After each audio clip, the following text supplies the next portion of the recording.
Buenas noches, gracias a los que están conectando. Vamos a esperar un momento y vamos a conectarnos. Vamos a iniciar, perdón. Y vamos a leer Génesis, capítulo 35.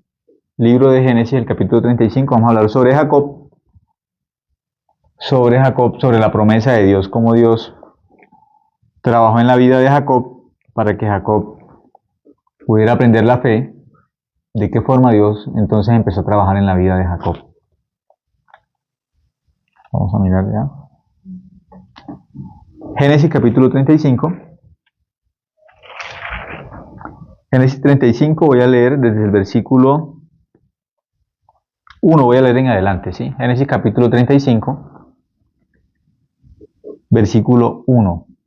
Dice, dijo Dios a Jacob, levántate y sube a Betel y quédate allí y haz allí un altar al Dios que te apareció cuando huías de tu hermano Esaú. Entonces Jacob dijo a su familia y a todos los que con él estaban, quitad los dioses ajenos que hay entre vosotros y limpiaos y mudad vuestros vestidos.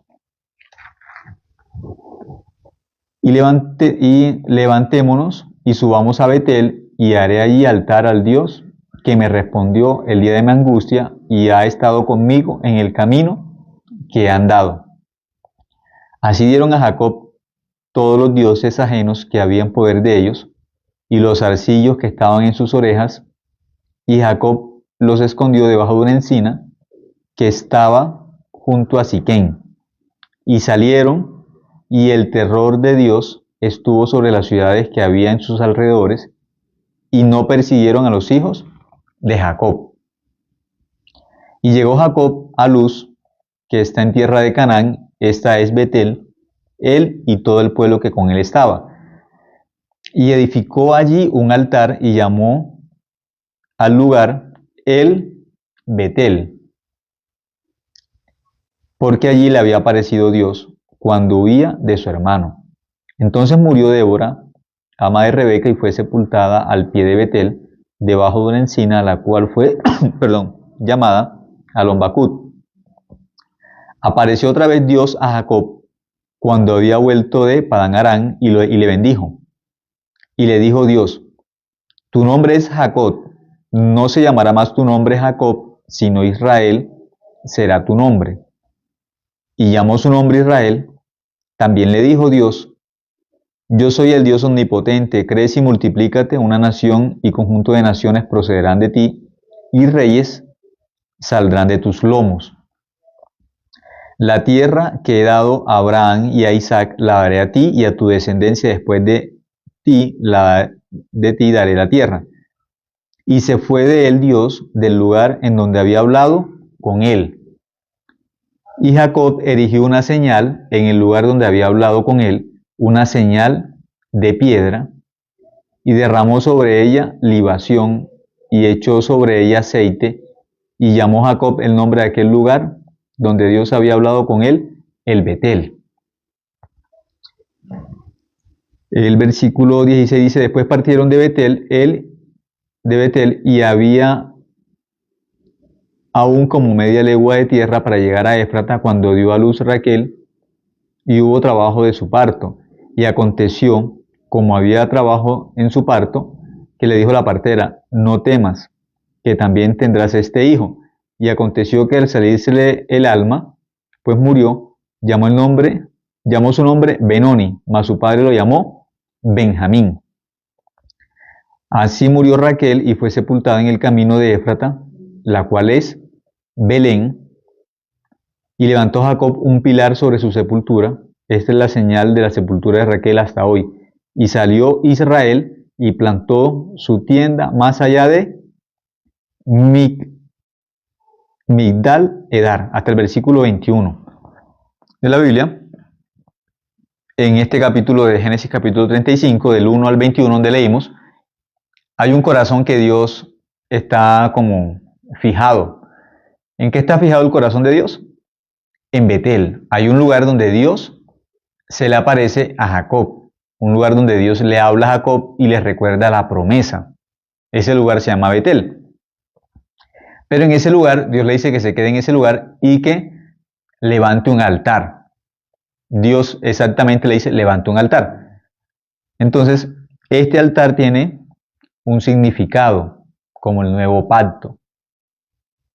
A Abraham Dios le dijo que levantara un altar, a Isaac le dijo que hiciera altar, y a Jacob le dice lo mismo. ¿Por qué ese altar? El altar es el lugar donde la sangre del cordero que se sacrifica para perdonar el pecado, la sangre se unta ¿dónde? En el altar. Eso significa el perdón del pecado. Ahí se limpia el pecado, ¿dónde? En el altar. Entonces, cuando miramos Génesis 35, Dios le habla de forma insistente a Jacob para que esté ¿dónde? Esté en Betel. Pero Dios también quiere llevarlo a Betel, pero no solamente que él vaya a Betel. Dios no solamente quiere hablarle, no solamente quiere presentarse delante de Jacob, sino que Dios quiere que él levante ¿qué? Un altar. Ese corazón es un corazón que Dios tiene mucha insistencia, ¿sí? Vamos a revisar un momento. En el versículo 1 dice, dijo Dios a Jacob, levántate y sube a Betel y quédate allí y haz allí un altar al Dios que te apareció cuando huías de tu hermano Esaú. Entonces Dios, ¿qué le dice? Que levante un altar, ¿sí? Un altar para Dios. En ese altar se va ¿a qué? A ofrecer el sacrificio. La sangre tiene que untarse en el altar para que el pecado quede limpio. Luego, cuando nosotros miramos el versículo 3, el versículo 3 dice, y levantémonos y subamos a Betel y haré allí altar al Dios que me respondió en el día de mi angustia y he estado conmigo en el camino que he andado. Luego el versículo 13 dice, y se fue de él Dios del lugar en donde había hablado con él, y Jacob erigió una señal en el lugar donde Dios había hablado con él, y una señal de piedra y derramó sobre ella libación y echó sobre ella aceite. Entonces todo esto que Jacob hace, ya nosotros miramos que todo lo hace ¿dónde? También en ese altar. Dios quiere, ¿sí? Que Jacob tenga en su corazón muy importante ¿qué? El altar, ¿sí? Es importante, para Dios es importante el altar. Las personas que tienen que descubrir a través de la Biblia, Dios quiere enseñarnos la fe, quiere enseñarnos el corazón de Él, ¿cómo? A través de la Biblia. Si una persona no conoce la palabra de Dios, no va a conocer el corazón de Dios. Si no conoce la Biblia, no puede conocer el corazón de Dios. La Biblia enseña que de la abundancia del corazón habla la boca, de la abundancia del corazón. Entonces, la boca de Dios es la palabra de Dios. Pero entonces, de la abundancia del corazón habla la boca, ¿qué significa? La Biblia expresa el corazón de Dios. Por eso las personas que quieren conocer realmente el corazón de Dios, tienen que conocer la Biblia. Porque algunas personas se quedan solamente en lo que ellos piensan que es la voluntad de Dios, lo que ellos sienten que es la voluntad de Dios, pero parten de ellos mismos. Para conocer la voluntad de Dios hay que descubrir la Biblia. Hay que revisar la Biblia, ¿sí? Entonces nosotros cuando miramos, vamos a mirar un momento, Juan 5:39, sin dejar de lado la palabra que estamos mirando, para revisar Juan capítulo 5, el versículo 39. Juan capítulo 5, Juan 5:39 dice, Juan 5:39, escudriñad las escrituras. Dios que manda que hagamos, escudriñe sus pensamientos, escudriñe sus sentimientos para ver cuál es la voluntad de Dios. No. Dios no dice escudriñe su conciencia, no, eso no. Dios dice escudriñad las escrituras, la Biblia, porque a vosotros os parece que en ellas tenéis la vida eterna y ellas son las que dan testimonio de mí. ¿De quién habla las escrituras? Las escrituras es todo el Antiguo Testamento. ¿De quién habla todo el Antiguo Testamento? De Cristo. De eso habla, de la salvación, de la vida eterna. Eso habla todo el el Antiguo Testamento habla de la salvación y habla ¿de quién? De Cristo. Por eso Cristo mismo que nos dice, escudriñad las Escrituras. ¿Cuántas? Toda la Biblia, todo el Antiguo Testamento. Hay que escudriñarlo para encontrar a quién, a Cristo, dentro de la Biblia. Ahora, cuando nosotros leemos, perdón, un momento, en este mismo libro de Juan,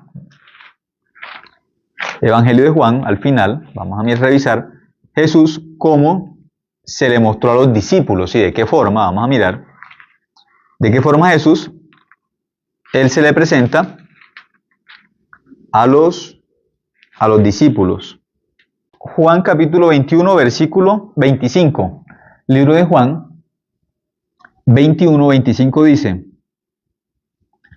y hay también otras muchas cosas que hizo Jesús, las cuales si se escribieran una por una, pienso que ni aún en el mundo cabrían los libros que sabrían de qué, de escribir. Amén. Dice que ni aún en qué, en el mundo cabrían, si escribieran todas las cosas que Jesús hizo. Hay muchas cosas que Jesús hizo que nosotros no las tenemos registradas. Eso es lo que dice aquí. Y hay también otras muchas cosas que hizo Jesús, las cuales si se escribieran una por una, dice aquí, pienso que ni aún en el mundo cabrían los libros que se habrían de escribir. Amén. Pero ¿cuál es el fin? ¿Para qué Dios? ¿Sí? Lo que dejó escrito, ¿con qué fin lo dejó escrito? Aquí dice que Jesús hizo muchísimas cosas. Por eso, la parte central aquí, ¿quién es? Jesucristo. Si se escribieran las cosas que Él hizo, una por una. El versículo 24 dice: este es el discípulo que da testimonio de estas cosas y escribió estas cosas. Y sabemos que su testimonio es verdadero. Lo que dice aquí es la verdad. Para creer la Biblia, tenemos que empezar creyendo que es la verdad. Si una persona no cree que la Biblia es la verdad, la Biblia no va a hacer efecto en el corazón de esa persona. A través de la Biblia tiene que descubrir a quién, a Cristo. Y tiene que descubrir la salvación. ¿A través de qué? De la Biblia. En Lucas, el que estaba pensando, no era ese de Juan, sino uno de Lucas, un momento. En el Evangelio de Lucas, el capítulo 24. En ese estaba pensando. Lucas 24, en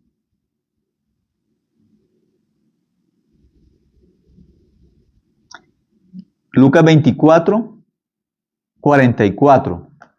Lucas 24, 44 dice: y les dijo, estas son las palabras que os hablé estando aún con vosotros, que era necesario que se cumpliese todo lo que está escrito de mí en la ley de Moisés, en los profetas y en los salmos. Entonces Jesús le está enseñando a los discípulos que todo lo que pasó en su vida era necesario que se cumpliera, porque eso todo estaba escrito ¿dónde? En la ley de Moisés, en los profetas y en los salmos. Entonces, ¿de quién habla la ley de Moisés? De Cristo. ¿De quién hablan los profetas? De Cristo. ¿De quién hablan los salmos? De Cristo. Por eso las personas cuando leen el Antiguo Testamento, ¿a quién tienen que descubrir? ¿A quién tienen que descubrir en el Antiguo Testamento? A Cristo. Sí o sí tienen que descubrir a Cristo. Si no descubren a Cristo, están perdiendo el tiempo. Porque toda la ley habla de Cristo. La ley no habla de otra cosa. Los profetas no hablan de otra cosa. Los salmos no hablan de otra cosa. Ay, los salmos que son tan bonitos, sí, pero si no encuentran al pastor dentro de salmos, van a ir al infierno. Tan bonitos los salmos, el Salmo 23 tan bonito. Sí, pero si dentro de salmos no encuentran al pastor, no van a ir al cielo. No van. Si cuando leen los 5 primeros libros de la Biblia, que es el Pentateuco, no encuentran a Cristo, están perdidos. Si no encuentran en todos los profetas a Cristo, están perdidos, porque eso es lo que dice la Biblia. Lucas 24, 44 dice: y les dijo, estas son las palabras que os hablé, estando aún con vosotros. que era necesario que se cumpliese todo lo que está escrito de mí. O sea que lo que está escrito en la ley de Moisés, en los profetas y en los salmos de quién es, de Cristo. Todo lo que está escrito de mí. En la ley de Moisés, en los salmos y en los profetas de quién, de Cristo. Eso aquí lo enseña la Biblia. Versículo 45. Entonces les abrió el entendimiento para que comprendiesen las Escrituras. Eso es la gracia de Dios. Muchas personas, claro, leen la Biblia, ¿sí? Muchas personas leen la Biblia, leen la palabra de Dios, pero ¿qué problema hay? ¿Qué inconveniente hay? Que no saben qué tienen que encontrar dentro de la Biblia. Por eso Juan 5:39 dice, escudriñad las Escrituras porque a vosotros os parece que en ellas tenéis la vida eterna y ellas son las que dan testimonio de mí. Ellas dan testimonio de mí. O sea, todo el Antiguo Testamento da testimonio de Cristo. ¿De quién hablan los profetas? De Cristo. ¿De quién habla Eclesiastés? De Cristo. ¿De quién habla Salmos? De Cristo. Cantar de los cantares. De Cristo. Pues si una persona no mira que es de, perdón, que es de Cristo, no va a entender. No va a entender. Y por eso solamente quedan, hay que cumplir los mandamientos, hay que ser buenos. No. Todo está hablando de un Salvador. Que necesitamos un Salvador. Lucas capítulo 15 habla de un pastor buscando a la oveja perdida.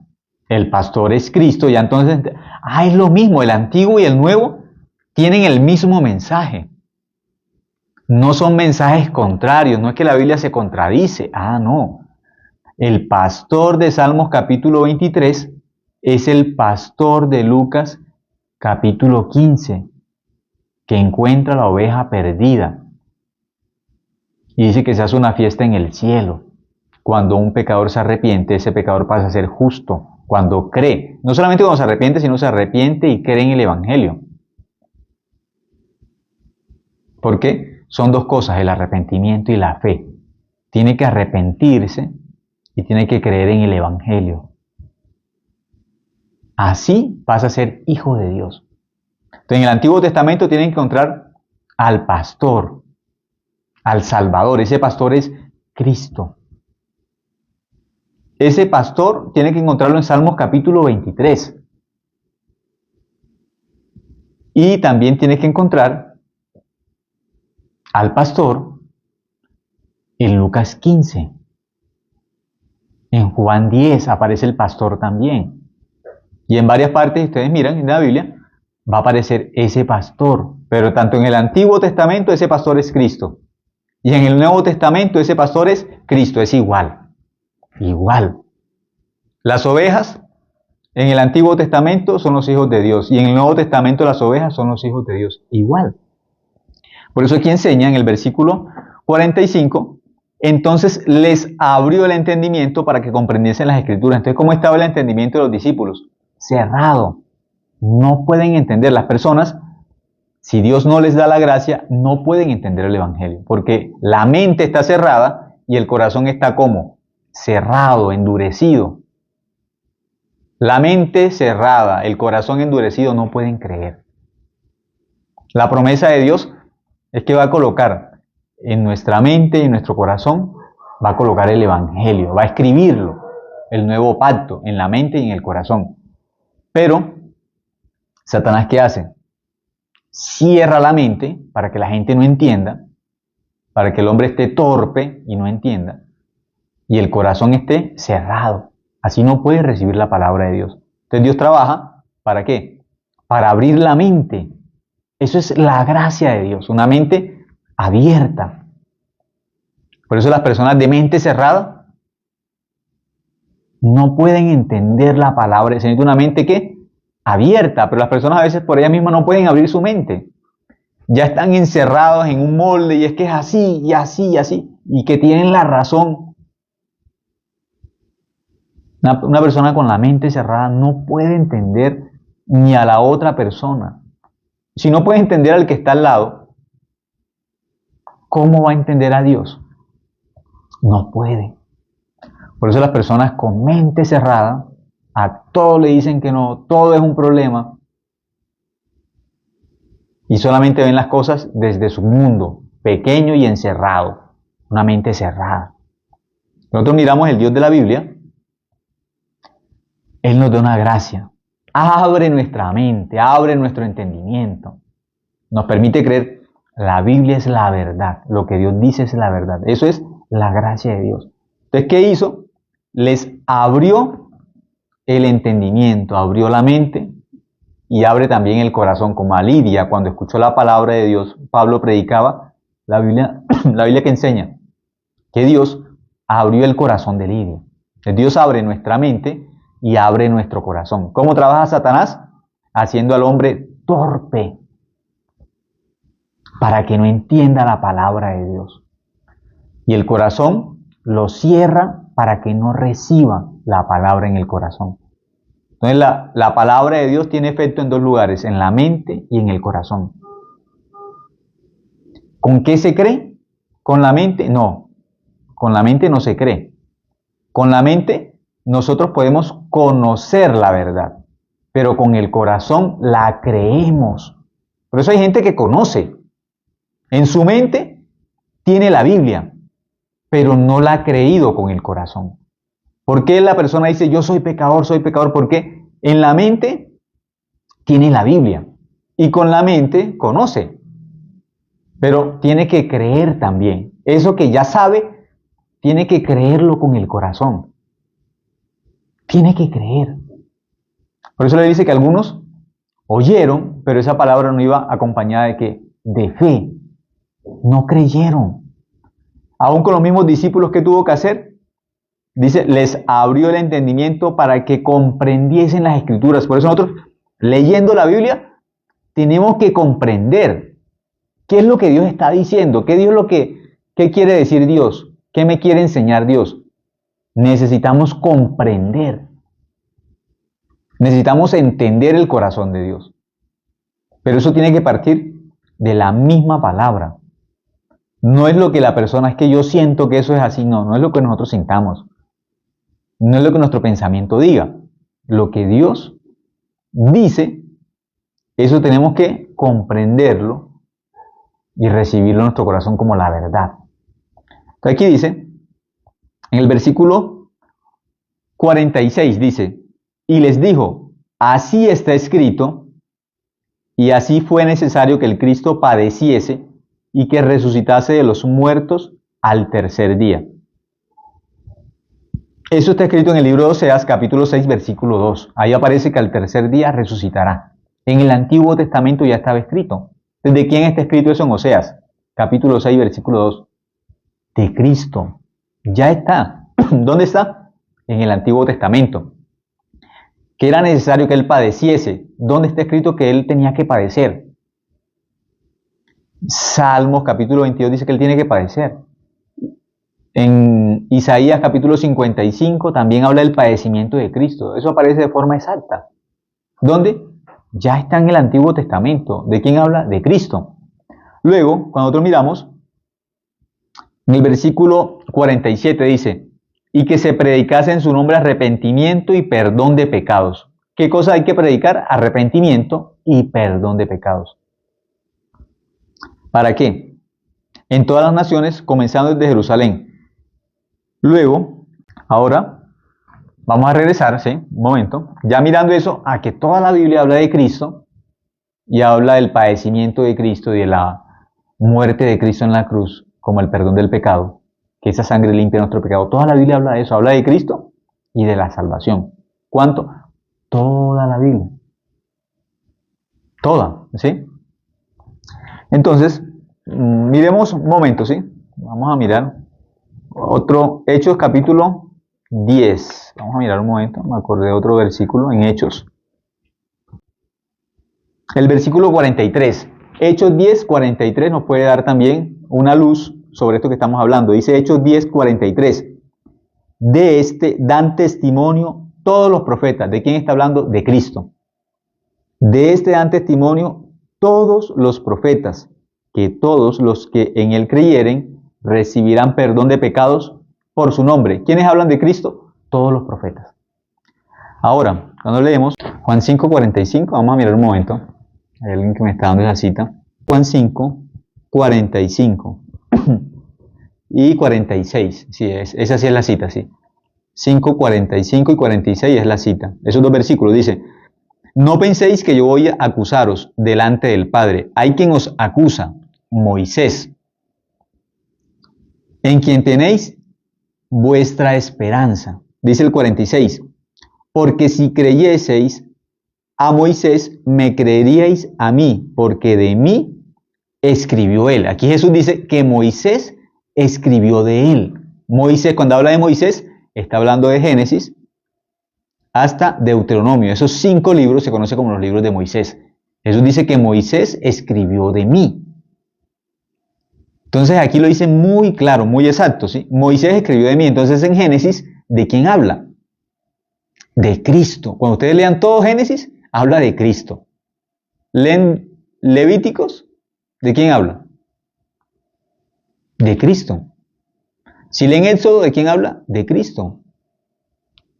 Números, de Cristo. Deuteronomio, ¿de quién? De Cristo. Esos 5 primeros libros hablan de quién? De Cristo. Eso es Moisés. ¿Sí? Eso es lo que explica aquí. Porque si creyeseis a Moisés, me creeríais a mí, porque de mí escribió él. Cuando ustedes lean Génesis, ¿a quién tienen que mirar en Génesis? A Cristo. ¿Y en Éxodo a quién? A Cristo. Y en Levítico a Cristo. Y en Números a Cristo. Y en Levítico y en toda la Biblia va a encontrar a Cristo. Pero exactamente en el Antiguo Testamento hay que buscar a Cristo para no confundirnos. Porque el que no mira a Cristo no va a encontrar el mensaje que aparece allí. En toda la Biblia habla de Cristo en el Antiguo y en el Nuevo. Y habla de el perdón del pecado en el Antiguo y en el Nuevo. Y habla de los justos, de los hijos de Dios en el Antiguo y en el Nuevo. No cambia. En el Antiguo Testamento los hijos de Dios se llaman justos y en el Nuevo se llaman justos. Los hijos de Dios no son los pecadores en el Antiguo ni tampoco en el Nuevo. Eso es una mala interpretación, que las personas dicen que son hijos de Dios y que son pecadores. No. Eso no es bíblico. Los hijos de Dios siempre son justos.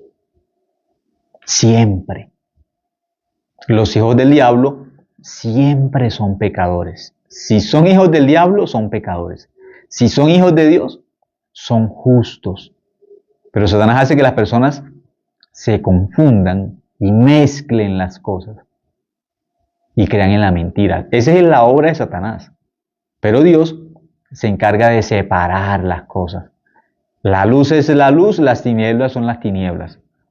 Los que están a la izquierda son los pecadores, los que están a la derecha son los justos. ¿Los quién? Los hijos de Dios. ¿Quiénes? Los justos.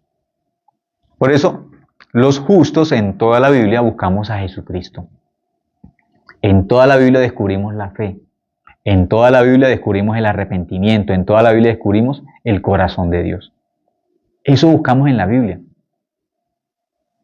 Entonces aquí dice, el versículo 47, pero si no creéis a sus escritos, ¿cómo creeréis a mis palabras? Los que no creen en el Antiguo Testamento tampoco pueden creer en la palabra de Cristo. No pueden. ¿Toda la Biblia habla de Jesús? Sí. Juan 3, vamos a mirar un momento, Juan capítulo 3. ¿Todo el Antiguo Testamento habla de Cristo? No, ahí habla de Sansón. Ahí no habla de Cristo porque allá está hablando de Sansón. Y habla de los filisteos. Y habla de los mandamientos en el monte Sinaí. Ahí no habla de Cristo. En ninguna parte aparece Cristo. ¿Dónde aparece Cristo? Ahí en ninguna parte aparece Jesús. Por eso Dios tiene que dar la gracia para que las personas reciban la salvación y vean a Cristo en el Antiguo Testamento, porque no lo ven ni en el Antiguo ni lo ven en el Nuevo. No ven la salvación ni en el Antiguo ni en el Nuevo. ¿Por qué? ¿Por qué no pueden ver a Cristo? Porque para creer en Dios necesitamos la gracia de Dios. Necesitamos que Dios abra nuestra mente y abra nuestro corazón. No somos salvos por las obras. Somos salvos por la gracia. No creemos en Dios por ser inteligentes. No. No creemos en Dios por inteligentes. Creemos en Dios por la gracia de Dios. Creemos en Dios por la misericordia de Dios, porque la verdad de Dios, si Dios no nos ayuda, no podemos creerla. Si Dios no nos da la gracia, no podemos. Los mismos discípulos no podían entender lo que Jesús les decía. Por eso, Jesús, ¿qué hizo? Les abrió el entendimiento como nos abrió el entendimiento a nosotros. Nos reveló el misterio del Evangelio. Nos reveló el misterio de su voluntad, como aparece en Efesios capítulo 1. Él nos reveló ese misterio. ¿Cuál? El misterio de su voluntad, que tenía que venir a esta tierra como el Cordero de Dios para quitar el pecado de nosotros eternamente con la sangre de Cristo. Eso es un misterio que Dios, por su gracia, por su misericordia, lo revela. Entonces, ya mirando eso, aquí dice, ¿sí? Entonces, Juan capítulo 3, el versículo 14, Juan 3:14, que dice: y como Moisés levantó la serpiente en el desierto, así es necesario que el Hijo del Hombre sea levantado, para que todo aquel que en él cree no se pierda, mas tenga vida eterna. Entonces, la serpiente que levantó Moisés en el desierto, ¿de quién está hablando esa serpiente? De Cristo. Así como una serpiente de bronce, el que la mirara vivía por creer en la palabra de Dios.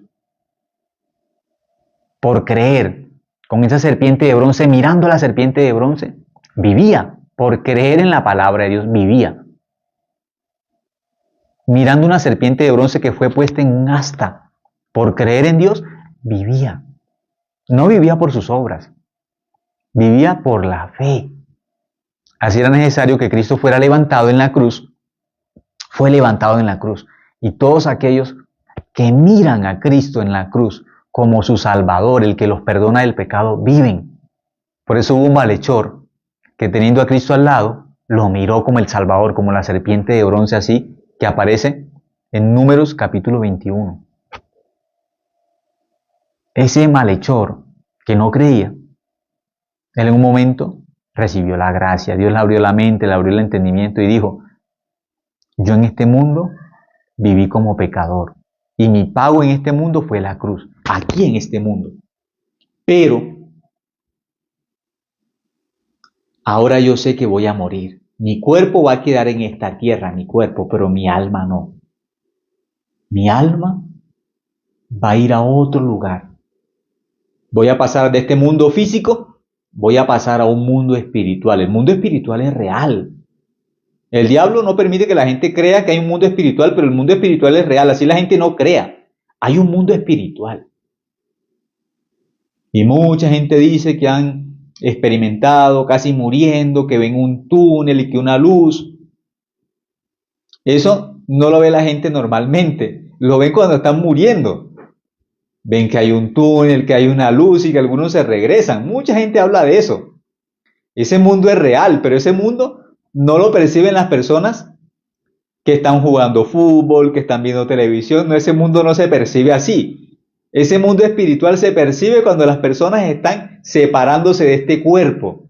Algunas personas logran percibir un mundo espiritual ya porque se están desconectando y Dios les dice: no, les voy a dar una misericordia, regrésense, y les deja el alma ahí otro poquito. Ustedes, si mueren ahora, se van para el infierno y los deja ahí. Voy a darles una misericordia. Pero muchas personas hablan que han visto que un túnel, que una luz y que van caminando, pero que después se regresan, que no se van. Muchas personas hablan. Ese mundo es real. Y ese mundo es eterno. Este mundo físico no es eterno. Es temporal.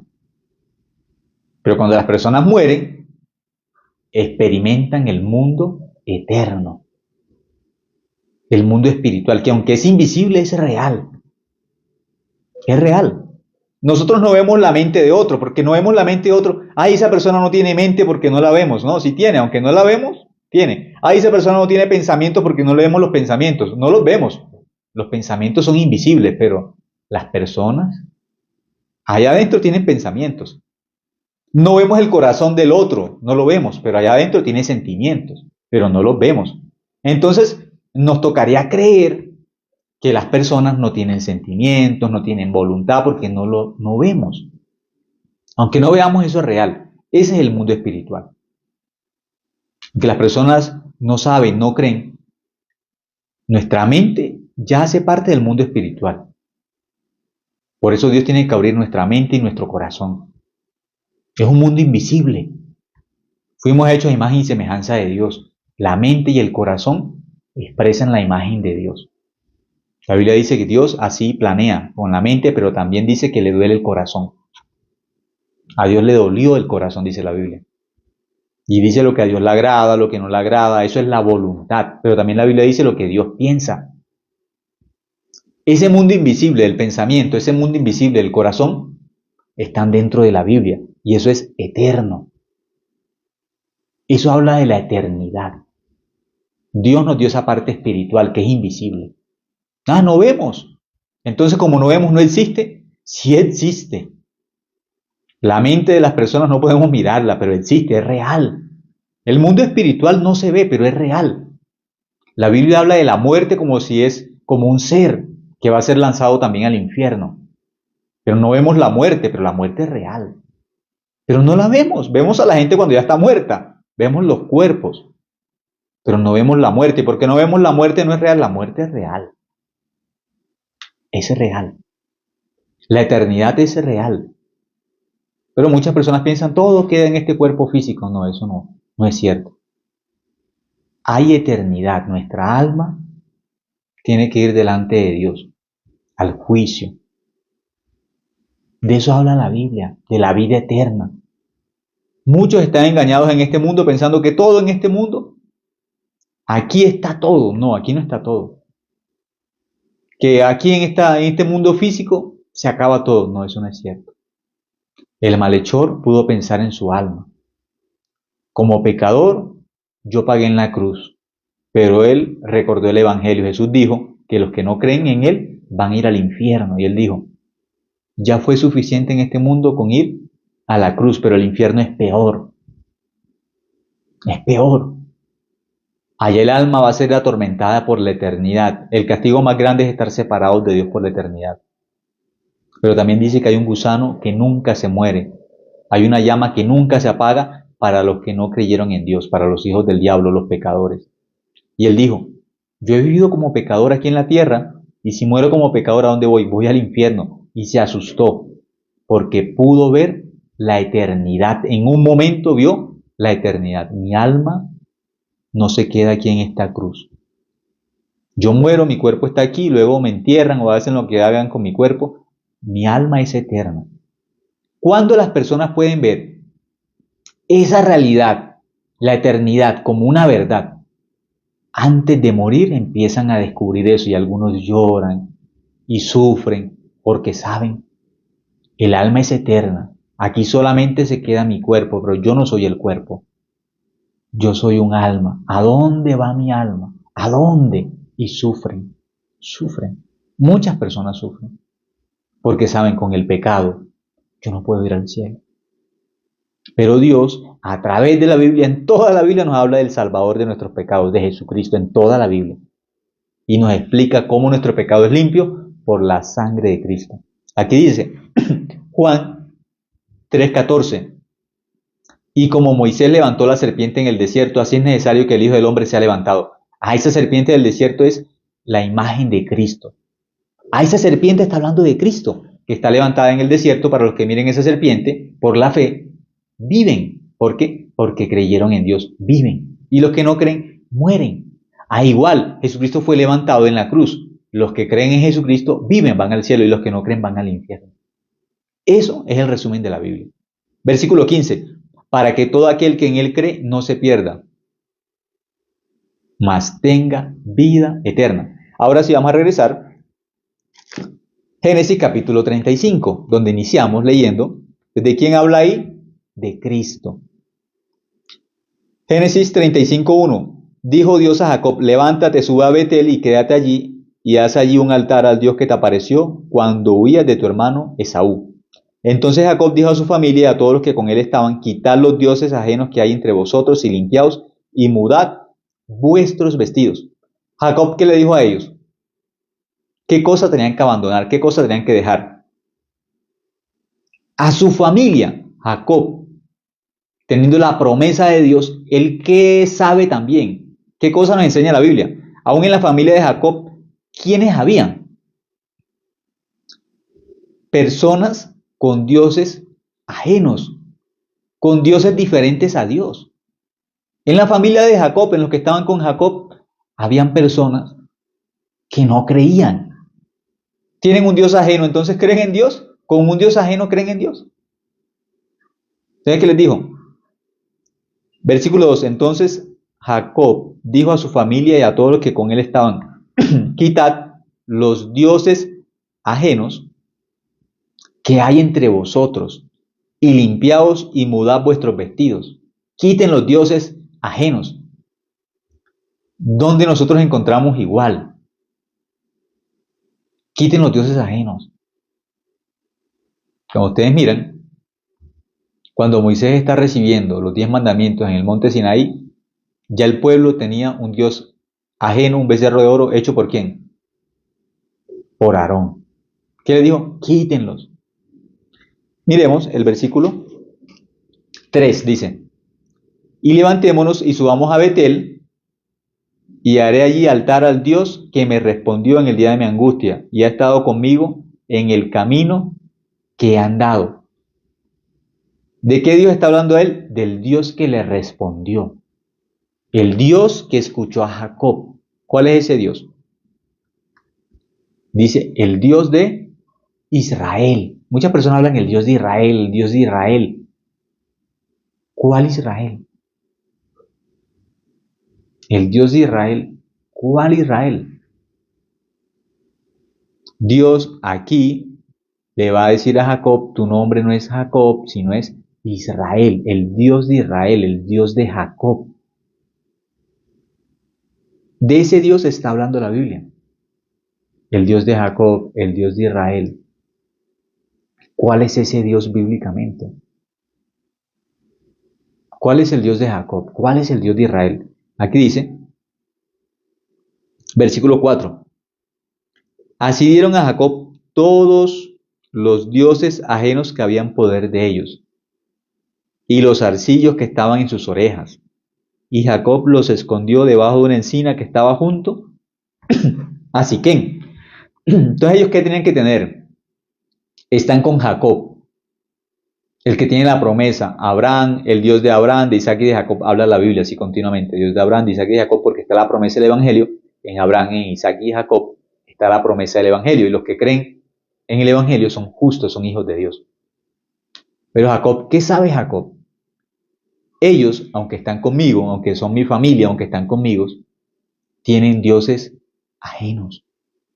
Dios me está llevando a Betel, donde me apareció, donde me habló. Dios me está llevando a Betel. Y en Betel me dice que hago un altar. ¿Ese altar de quién habla? ¿De quién habla ese altar? ¿Por qué hay tanta insistencia en Dios en el altar? Porque habla del nuevo pacto. Hay dos altares, el altar del antiguo pacto, que es la ley, y el altar del nuevo pacto, que es el Evangelio. El altar del nuevo pacto, los mandamientos. El altar del nuevo pacto, el Evangelio. Uno habla de animales que son sacrificados para perdonar el pecado. El nuevo pacto, el Evangelio, habla de Cristo, que es el que muere por nuestros pecados una sola vez y para siempre. Por eso tanta insistencia aquí. ¿De quién está hablando? De Cristo, ¿sí? Por eso Jacob, ¿qué sabe? Ellos, mi familia tiene que creer en Cristo, no en dioses ajenos. Los que están conmigo tienen que creer en Cristo, no tienen que creer en nadie más. A mí me fue dada la promesa, igual que a Isaac y a Abraham, la promesa de que va a venir Cristo y va a limpiar nuestro pecado. Y así, conforme al modelo del altar que tenemos ahora, es un modelo. Pero va a venir ¿quién? Cristo, el Mesías, el Salvador, que va a limpiar nuestro pecado una vez y para siempre. Jacob sabe eso. Entonces, ¿de qué le va a hablar Jacob? Ustedes tienen que creer en Dios. ¿Por qué tienen dioses ajenos? Hay un solo Dios que los puede salvar. No hay varios, hay uno solo. Hay un solo Salvador, Jesucristo. Por eso le dice, traigan esos dioses ajenos. Traigan eso. Y él recibe, y eso que hace, lo esconde, lo separa de ese Dios ajeno. Por eso los siervos de Dios tienen que enseñarnos la fe correcta. Porque muchas personas piensan, ¿sí?, que tienen la fe correcta, piensan que tienen la fe correcta, pero Dios a través de la Biblia nos enseña la fe correcta, a través de los siervos de Dios nos enseñan la fe correcta. Por eso Jacob sabía, ustedes no tienen la fe, ustedes tienen dioses ajenos, ustedes no creen en Dios. ¿Y a quién le habló primero? A su propia familia, a su propia familia. Ustedes no creen en Dios, no van a ser salvos. ¿Qué le tocó hacer también a Noé? A su propia familia, crean en el Evangelio. Si ustedes no entran al arca, ustedes no se van a salvar en el diluvio. Tienen que creer, por eso su familia creyó, porque Noé le habló a su familia. Y le habló a mucha gente más, pero ellos no creyeron. Por eso no entraron. Jacob también aquí, ¿a quién le habló? Le habló a su familia. Eso dice la palabra de Dios. En este versículo, ¿sí? El versículo 2 dice, entonces Jacob dijo a su familia. Jacob no quiere que su familia se pierda. Por eso, ¿a quién le habla Jacob? A su familia. Nosotros somos salvos, somos justos. ¿A quién tenemos que hablar? A nuestra familia. Para que crean en el Evangelio tenemos que hablar a nuestra familia también. Y a todos los que con él estaban, ¿qué hizo? Les habló. Les enseñó el camino, la verdad. Quitad los dioses ajenos que hay entre vosotros. Quiten esos dioses. Ustedes tienen una fe errada. La fe correcta es creer en Dios, solamente en Dios, por la palabra de Dios. Pero ustedes tienen una fe falsa. Tienen dioses ajenos. Tienen otros dioses. A su propia familia les enseñó. A su propia familia. ¿Ustedes tienen otro Dios? ¿Cómo van a ir al cielo con otro Dios? No pueden. A los que estaban con él que les dijo, ¿ustedes con otro Dios van a ir al cielo? Pues no pueden. No pueden. Al cielo van los que creen solo en Dios. A través de la Biblia.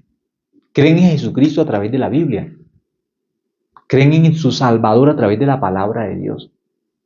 Por eso les dijo, quitad los dioses ajenos que hay entre vosotros y limpiaos y mudad vuestros vestidos. Limpiaos. ¿Qué les está enseñando? ¿Cómo están ellos? ¿Limpios? No están limpios. No están limpios.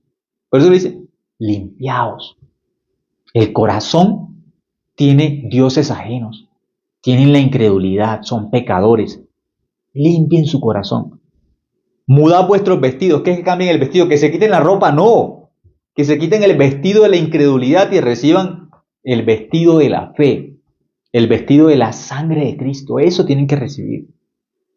Por eso la iglesia de Dios dice que es una iglesia sin mancha, sin arruga.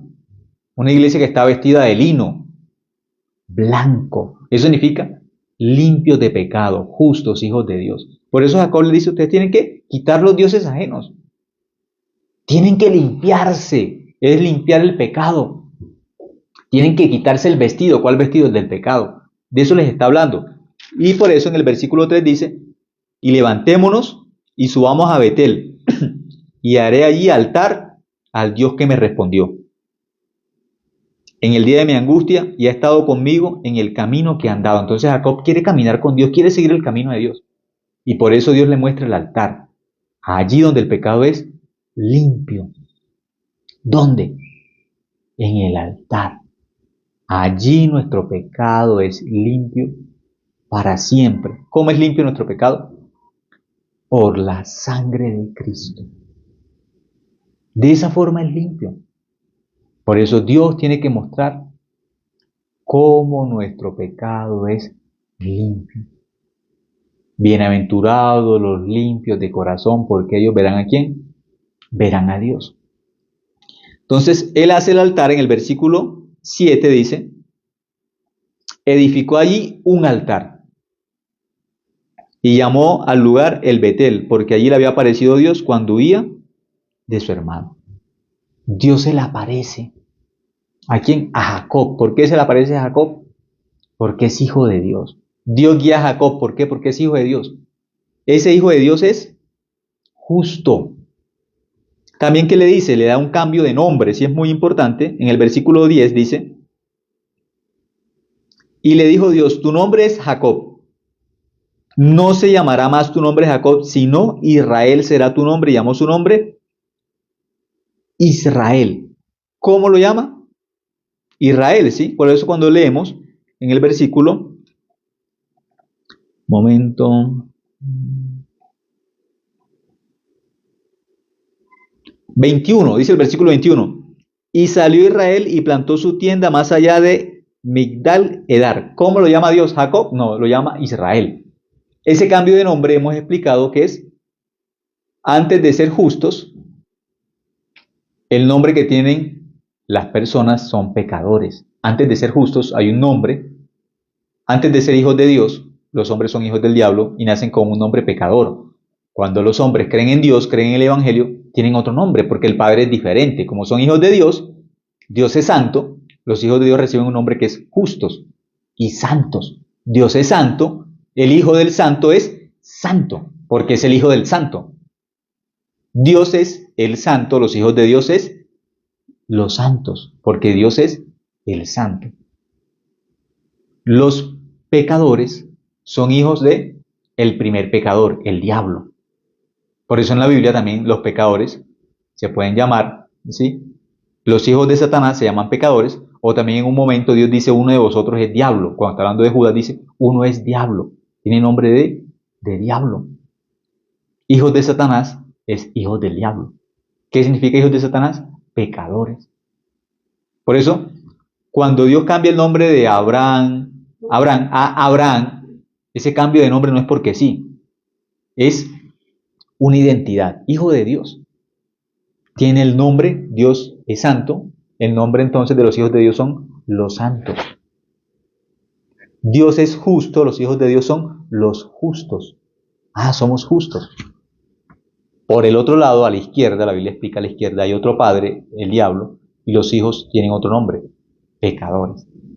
Por eso aquí a Jacob lo pone tan importante a levantar el altar para enseñarles el pecado es limpio por la sangre de una ofrenda, de un animal que se sacrifica. Pero eso solamente es un símbolo, porque al final nosotros sabemos que por la línea de la promesa de Abraham, Isaac y Jacob viene Cristo. Y por venir Cristo es el Cordero de Dios que quita el pecado ¿de quién? Del mundo. Ahí nuestro pecado es limpio. Por eso tanta importancia en el altar.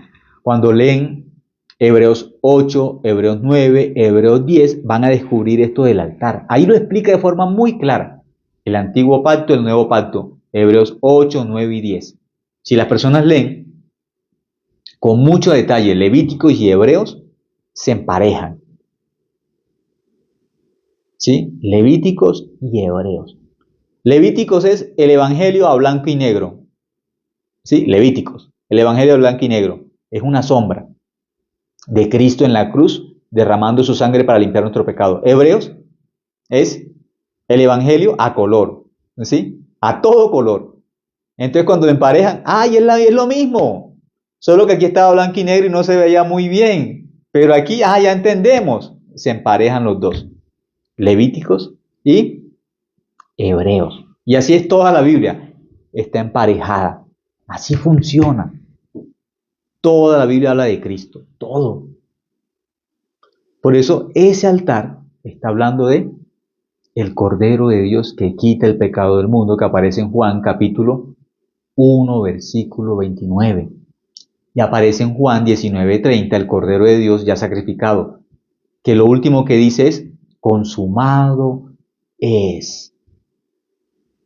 Consumado es. Y si leemos Apocalipsis, van a ver el Cordero de Dios como Cristo, pero dice que es el Cordero de Dios, pero ya mostrando su poder, su gloria, que limpió nuestro pecado en la eternidad. Es el Cordero de Dios, pero con poder, ya limpiando y reinando, ya limpió nuestro pecado, y aparece también ya como Dios. con mucho poder, con mucha gloria. Y en Apocalipsis 1:5 dice, al que nos amó y nos lavó de nuestros pecados con su sangre. ¿Dónde nos amó? En la cruz, derramando su sangre. Ahí nos lavó del pecado, nos amó y nos lavó.